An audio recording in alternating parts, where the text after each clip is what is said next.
when you look at Beterbiev, obviously everybody's going to look at he has 18 wins, 18 knockouts, so everybody's going to say he's extremely hard. But can you kind of talk about like some of the small intricacies and like some of the small nuances of the game that makes him more So one thing is that a lot of people don't realize is that he uses a lot of misdirection.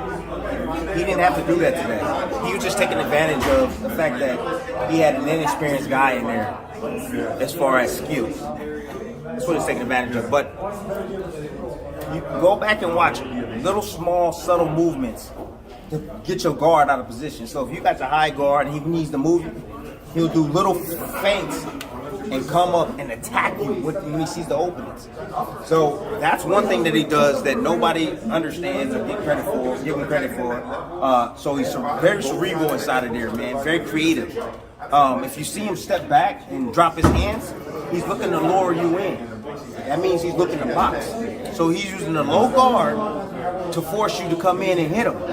So then he can set up his counters over the top or punch while you're punching in between shots. He's learned that aspect of the game as well. And his jab, the way he shoots his jab, he steps through his opponent. He stepped through him. Now sometimes he might misjudge the distance and he'll lunge in and lunge forward. He does, and no one's perfect. No one's perfect. But when he lunges in, it's so fast and so rapid, he bumps the guy off balance. He bumps you off balance. Then when he gets in the inside, he's mauling. He's mauling you in the inside, get control, and then when he's punching, he's not loading up. It's just doom, doom, doom, doom, just short, quick, accurate shots in the inside, man. Tough to deal with because you don't have a guy that's loading up. So it's hard to really see those shots coming, bro.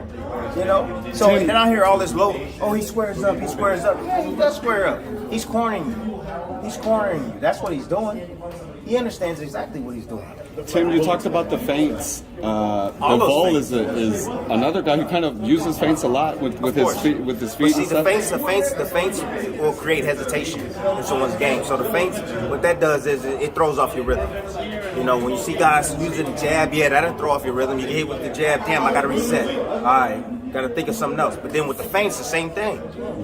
Throw a feint, he's got to react to it. He's like, oh, okay, all right, something's coming. He's anticipating something.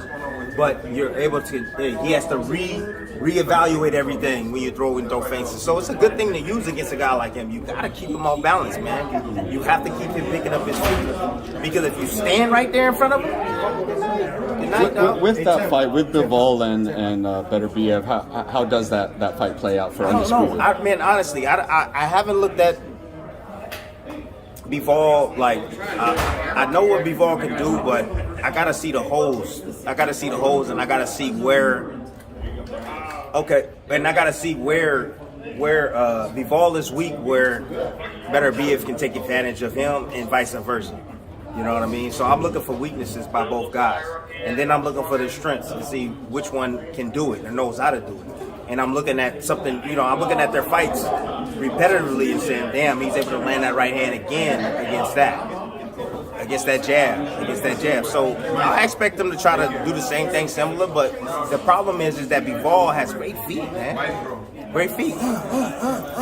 And then he stays close enough to be able to counter you too. So that's the difference, man. You got to keep that guy honest. And Bivol Bivol won't throw with power, He'll maintain his business. He'll maintain his distance, just as he did with Canelo. And that's what you got to do. You get a guy defensive, especially a guy like Beterbiev, and he uses that high guard.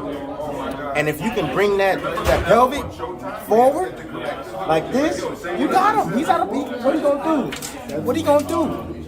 What is he gonna do, bro? That's the perfect segue. We all know that Canelo lost to Bivol. But can you see in a world where Canelo fights Beterbiev and he actually picks up that win, or do you think Beterbiev is just? You talking about Canelo versus Beterbiev? Beterbiev?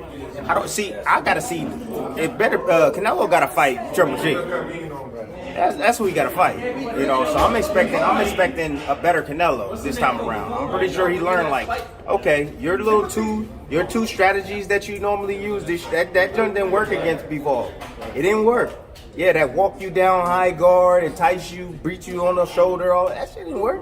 And then the stay on the ropes and play rope-a-dope and try to, bait you in so you can land a big shot. That didn't work. Canelo got to get back moving his feet, man. He got to get back on that bike, moving here, moving there, subtle movement, bro. He got to get back to his craft. He got too comfortable knocking guys out, bro. I know you got to